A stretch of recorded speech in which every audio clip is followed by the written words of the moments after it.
So Samsung unveiled their new Note lineup, and let me correct, I said lineup because there are two Note phones, which is kind of uh, I'm gonna make a separate video on that. And so today in this video we're gonna talk about my thoughts on the new Note 10 and the Note 10 Plus. We will be going over some big changes or features which you should know before buying the smartphone. So let's get right into it. The first thing we're gonna talk about is the design of the two new smartphones.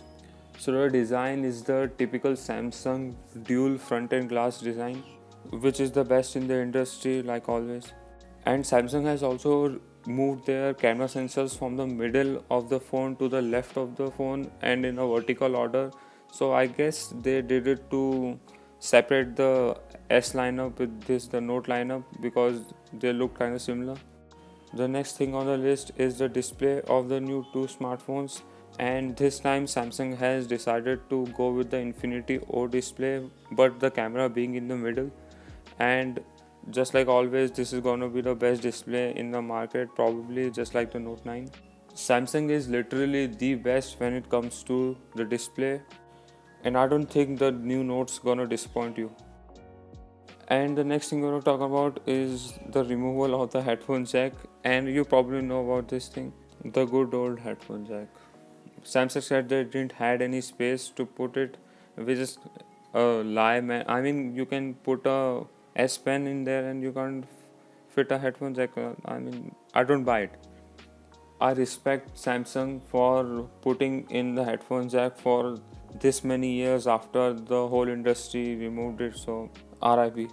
So the next thing we're gonna talk about is the lack of 90 Hz or 120 Hz refresh rate display, which is quite annoying because the Note is considered as the have all. It has all the features you probably need in a smartphone, and this lacks it. So I don't think it should be acceptable. I think it was Samsung's display in the OnePlus 7 Pro. I mean, how can you put it in someone else's phone and not your own flagship?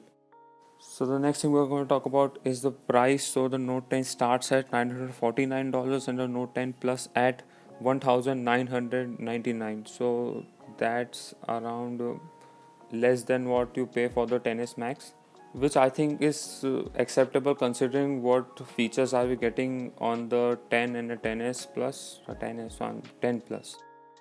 Why I'm saying that is because Samsung has decided to make a controversial changes, at least according to me. They have reserved the previous Note features for the more expensive one.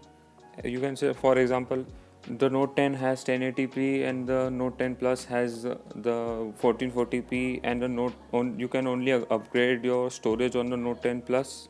I'm gonna make a separate in-depth video about this, so you should probably subscribe. And thanks for watching, and the parrot for commentating with me, and peace.